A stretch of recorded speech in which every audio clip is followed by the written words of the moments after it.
So today on this episode of Inside the Gearbox, what we're going to be doing is we're going to be working on fixing compression and figuring out how you can get 100% air seal out of your gearbox.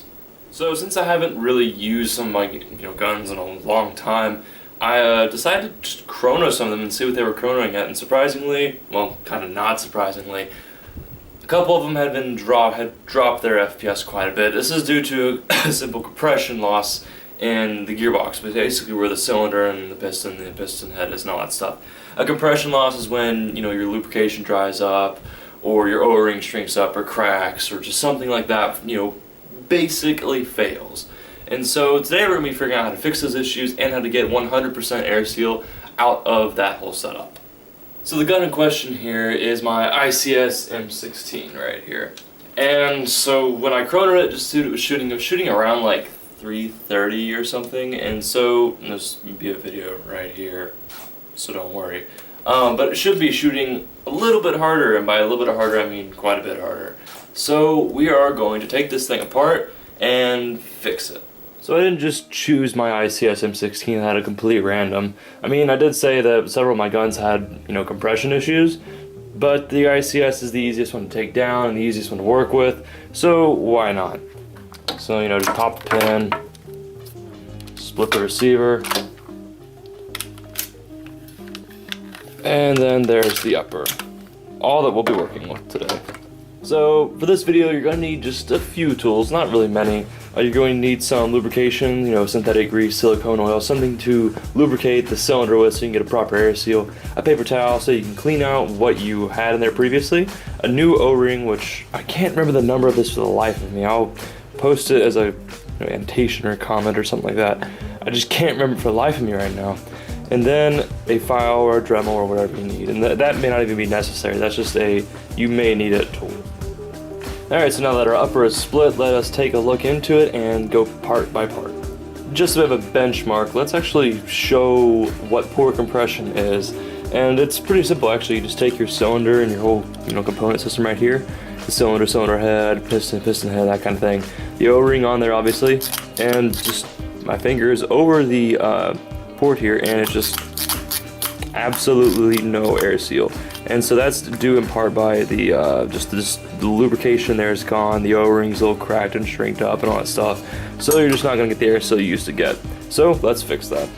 So first I'm going to take my paper towel and just, I removed the O-ring here. I'm just going to take a paper towel and clean off everything that's dirty. And this includes normally the cylinder head, the piston head, and all that stuff. So I normally just, clean off the dirt with taking a paper towel and doing this and kind of running it through there. I mean, you can, if you are really meticulous and you really want to be thorough, you can wash it in warm soap water and then take a hairdryer to it and on a light blow setting, just kind of let it dry. And so that'll do just the same, really. It's just more thorough, I guess you could say. And so once that's cleaned, set that off the side, and I clean the cylinder head. This one you may need to take a Q-tip to and get down in there and actually clean out some of the gunk that gets in there. And so this isn't too bad, so I'm not going to do that. I'm just going to clean around the sides of it, really. And so what this will do is it's just gonna make your barrel cleaner as well, because the dirt and grime that gets built up in your compression system always translates to your barrel, and so that can cause FPS, accuracy, and range issues. So you might as well clean that while you're in it, and so yeah, just why not? So let's move on to sealing this thing. So pretty simple, really. I just take the new O-ring and set it on there and check and make sure that it fits properly within the piston head. Now sometimes you'll put a new O-ring on and it'll be too tight, and what this will do is it'll lock it up, it'll just make it tight and it won't want to rotate, and then we try to get good, you try to seal the system and get good compression out of it. It just doesn't work because the O-ring is not loose enough to actually take advantage of the ports here and to expand upon the cylinder, and so what you get is a lack of compression thereof. And so always check that and make sure. These G&G piston heads always have that flaw where they would be too tight. Like 95% of them would be. So in order to fix that, if you're having this issue, is to take a screwdriver, like this is way too big, but insert it into the races and rotate it around and keep it like that for like a day. And so what that'll do is it'll actually expand the races in between there and allow you to put your O-ring in it, and get a good rotation. And so the next thing I do is I obviously just put the the cylinder head on. And so what you want to do here is, if your cylinder head is loose, you know, mine is not loose, it's actually very tight, you're going to want to take your Teflon tape and just, you know, put some Teflon tape right around here, you know, right where these O-rings are, and then you insert it into here. Now, if you put Teflon tape in your cylinder, you know, like that, and it's a stationary, it's a static object, it's not going to have any motion to it, so it's fine. You do want to make sure that you have no Teflon coming up. Like, you don't want to have a bunch, because if you have a bunch, what this does is when you take your gearbox and you try to close it, you're going to create a pressure point right around here. And if you're running a version 2, or well, any gearbox for that matter, you're going to have a weak point there. And so you do not want to do that. So I know Teflon tape is not a whole lot, it'll flatten out eventually, but what you're doing is you're just creating a weak point, and so that's just not a good idea to begin with. Okay, so now that you have your O-ring on here and you got your cylinder sealed up, you're going to want to take your silicone grease or whatever lubrication you have. Just make sure it's not, doesn't have any water in it, it doesn't have any petroleum in it, because what petroleum will do is it'll actually rot out that O-ring. And so you definitely don't want to do that, because you want to prolong the life of your O-ring, which would be to use silicone oil and all that kind of stuff. So I just took a little bit on my finger and ran it around the first like inch or so of the cylinder, and then I'm just going to take the piston and cycle it back and forth and make sure that, you know, it's spread out pretty evenly in the cylinder. So I'm going to clean my finger off real quick. Now what you're going to want to do is you're going to want to put your finger over the port here and pull your piston back and make sure there's no like tug on it, because that's what your ports are doing. They're preventing a vacuum in there, and so it's fine. There's no vacuum there at all. And so now we're going to test compression. Actually, now we're going to do this is we're going to put our finger over the port and try to push our piston forward, and as you can see, it's just not happening. And so that is a good sign there. If you're doing all these steps and you have a leak there, I would definitely look at how large your O-ring is and make sure that it's actually expanding on the cylinder head, on the cylinder itself.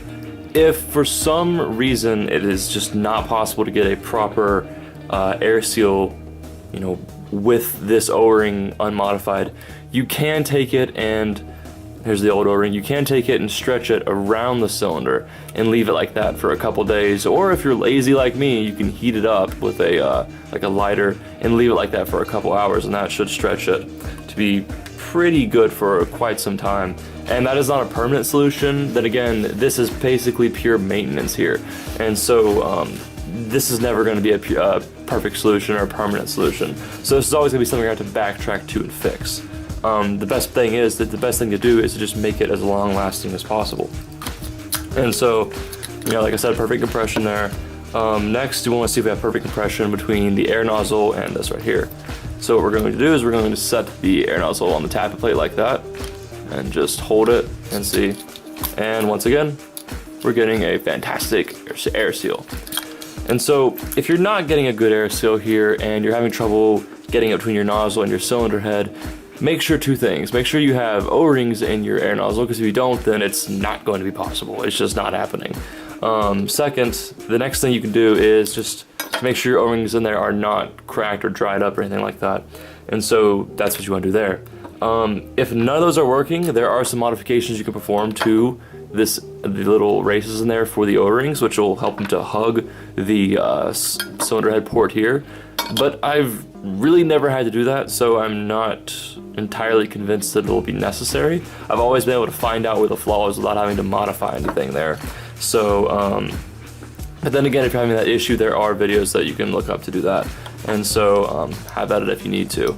So that is our perfect compression there and how to achieve it. Let's go over a few more things and we'll test its FPS. Alright, so let's go over air nozzles and tab plates real quick. So if you have an airsoft gun, like an M4 for example, you're probably going to pick the M4 air nozzle as an upgrade. Like, you're going to get the same nozzle that will correspond with your particular rifle. Only common sense, really. However, sometimes that just doesn't work out right, and so I'm going to tell you how you can best remedy that. And sometimes it's just trial and error. Other times you can ask around and figure it out, and sometimes you can actually measure and figure it out yourself. And so this is a good example here with ICS. So ICS air nozzles are not M4 air nozzles. Like for their M16 and M4 series, you shouldn't use an M4 air nozzle as an upgrade to, you know, get a good air seal, because, well, you're gonna get a good air seal. But the problem with this setup is that ICS, M4, and M16 air nozzles are not the same length as Tokyo Marui style air nozzles. They're actually a hair bit shorter. So what you're going to run into is you're going to run into feeding issues, double feeding, sometimes absolutely no feeding. In my case, what happened to me with this particular build is I threw an M4 air nozzle in just to see if it would actually work, because if it would work, it'd give me a fantastic FPS, because it would be pushed further into the hop-up unit, and so it'd get a really good air seal. But actually what it did was, when it set the BB into the hop-up unit, it actually pushed the BB through the bucking lips and just rolled it down the entire barrel. And so it wasn't feeding at all. Like, well, it would feed, but it wouldn't shoot at all. I'd have to shoot really fast to get it to shoot, and it was like 330 FPS, like 60 under what it should be. So that was a problem there, and so I had to fix it by simply getting a new air nozzle. I would have trimmed the other one down, but I just don't really like to do that. I just don't like to do it. And so I like to prefer to get the proper air nozzle for the build.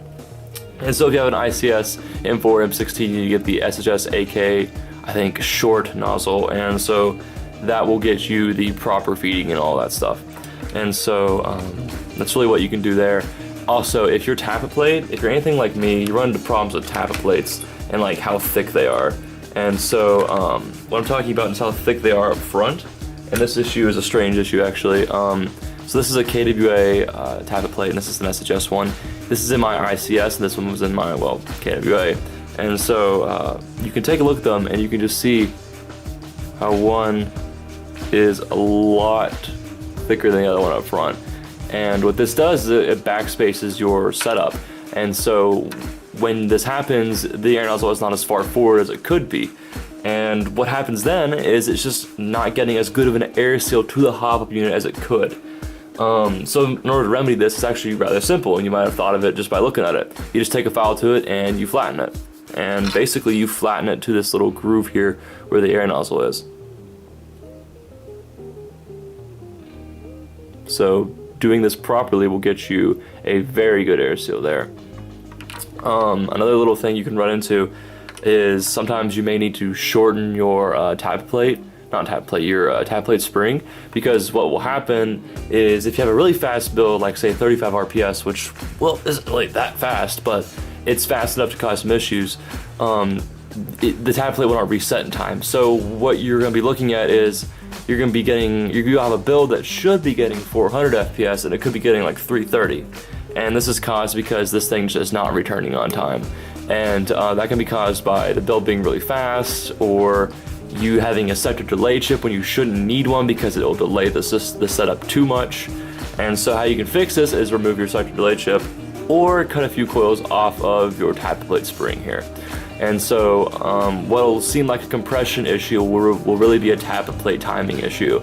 And so that is pretty easy to fix. Sometimes you can get away with doing it by cutting off the fin here a little bit, but traditionally I have to cut off the tappet plate spring, because this cutting off here can almost always cause a feeding issue in a single sector setup. At least it always has for me. So I've just elected to always cut off the tappet plate spring.